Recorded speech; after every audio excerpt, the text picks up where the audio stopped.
네, 소개받은 황준엽 변호사입니다.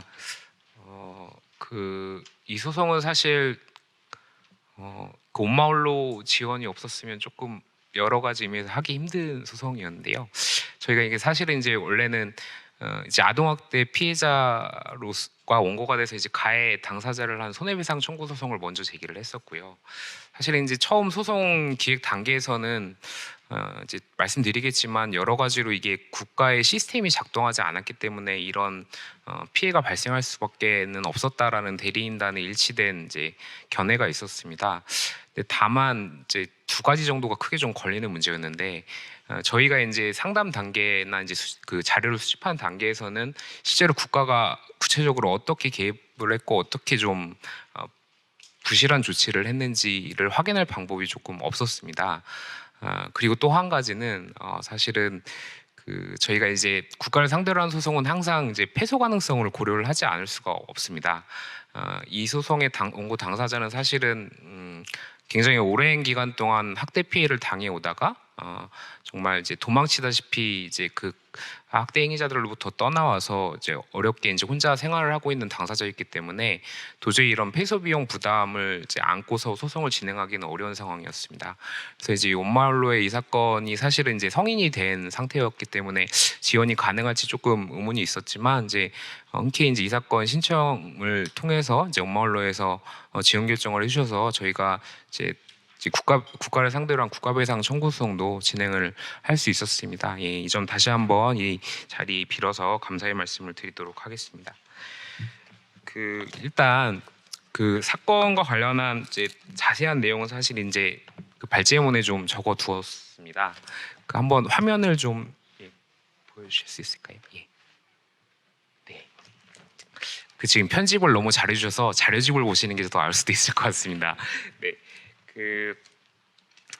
이 사건은 이제 훈이라고 가명으로 친하겠습니다. 훈이님이 이제 친부모가 따로 계셨고요. 친부모 위탁으로 훈과 훈의 친동생이 있었습니다. 그걸 이제 학대 행위자인 부모에게 이제 맡겼는데 이제 본인이 이제 맡아서 키우다가 뭐 이제 친양자로, 그러니까 본인의 친자식으로 뒤늦게 이제 출생 신고를 하였고요. 그래서 이제 사실은 실제 나이보다 2살 이제 적게 출생 신고가 이루어지게 되었습니다. 하지만 이제 입양을 하였지만 이 아동에 대해서는 제대로 된 어떤 양육이 전혀 이루어지지 않았고 여러 가지 학대가 이루어지게 됐습니다. 이 사건은 사실 이제 관련된 형사 판결이 존재하고요. 안타깝게도 이제 형사 판결에서는 교육 방임 부분만 유죄 확정 판결이 이루어졌습니다. 이제 이 부분도 사실은 스토리가 좀 있는데 이제 수사 단계에서 혼자서 이제 모든 수사 상황을 이제 당사자 혼자서 감내해야 되다 보니까 사실은 굉장히 힘겨웠던 것 같고 진술이 조금 적극적으로 이루어지지 못한 측면이 있었던 것 같습니다. 그래서 증거가 좀 부족하다는 이유로 신체 학대나 정서 학대 부분은 사실 이제 기소까지는 이루어지지 못했습니다. 다만 이제 저희 소송에서는 이 부분까지를 당연히 이제 피해자가 피해를 입은 부분이기 때문에 소송에서 문제를 같이 제기를 하고 있습니다. 이 소송은 사실은 여러 가지 사실은 문제가 많이 있는데요. 그 중에서 사실 이제 2차례에 걸쳐서 2004년, 2008년 2차례에 걸쳐서 서울시 아동복지센터의 아동학대 조사가 이루어진 사안입니다.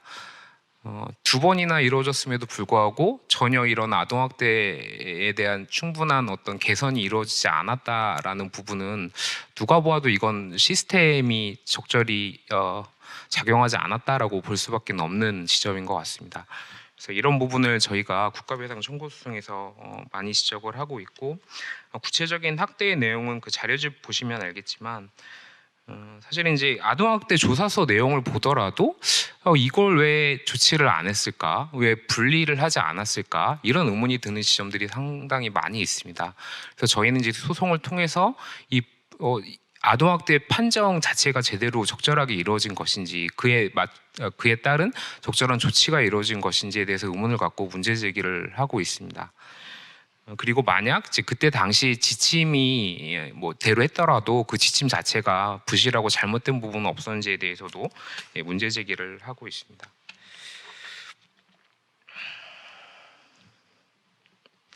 그래서 말씀드렸듯이 저희 소송 대리인단이 법적 책임을 묻는 작업이 필요하다고 생각한 이유는요.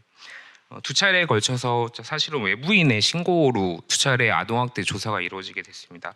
그럼에도 불구하고 조사가 이루어졌고 다수의 아동학대 징후가 누구나 이제 일반적인 상식을 가진 사람 정도라면 학대 징후를 충분히 발견할 수 있었음에도 불구하고 아동학대 시스템이 전혀 작동을 하지 않았다라는 부분입니다.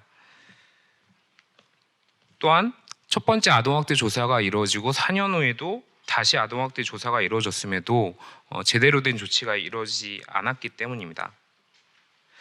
또한 이 사례의 당사자는 관련 그 형사 판결에서도 인정되었듯이 그 교육방임이 이루어졌습니다. 그러니까 1학년 때 한 달, 2학년 때 한 달 잠깐 서울시 소재, 경기도 소재 학교에서 잠깐 취학을 한 적이 있을 뿐 의무교육 기관인 중학교 때까지 아무런 이제 국가로부터 아무런 어떤 관리를 전혀 받지를 못했습니다. 이런 부분도 분명히 국가의 책임을 물어야 하는 지점이라고 저희는 판단을 하였습니다. 그래서 이러한 문제점을 중심으로 저희는 그래서 먼저 이제 가해 당사자를 상대로 한 손해배상 청구 소송을 제기를 하고 그 이후에 최근에 이제 올해 3월에 그 다시 국가배상 청구 소송 소장을 접수를 하였습니다. 그래서 이제 이 소송 관련해서 저희 거의 뭐 한 달에 거의 매달 한 번씩은 이렇게 소송 대리인단 회의를 통해서 사건을 진행하였고요. 그래서 일단 이 소송은 이제 가해 당사자에 대해서 책임을 묻는 건 너무나 당연한 이야기겠고요. 이제 국가배상 청구 소송을 통해서 사실은 제대로 작동하지 않는 아동학대 예방 시스템 그리고 아동학대 현장 실무의 그 관행을 좀 개선할 수 있는 그런 계기가 되었으면 하는 바람을 가지고 있습니다. 그래서 이제 간단하게 국가배상 청구 사건의 그 쟁점들을 좀 말씀드리면 일단 이 사건 소송의 당사자는 서울특별시랑 경기도입니다. 서울특별시 같은 경우는 일단 의무교육 대상자를 취약하게 할 의무를 다하지 않았고 또 아동학대 행위자로 신고된 자 및 그 가정에 대한 조사 의무를 다하지 않은 당사자로 특정을 하였고요. 피고 경기도 역시 이제 의무교육을 제대로 취약하게 할 의무를 다하게 하지 않은 자로 특정을 해서 본 소송을 제기하고 있습니다.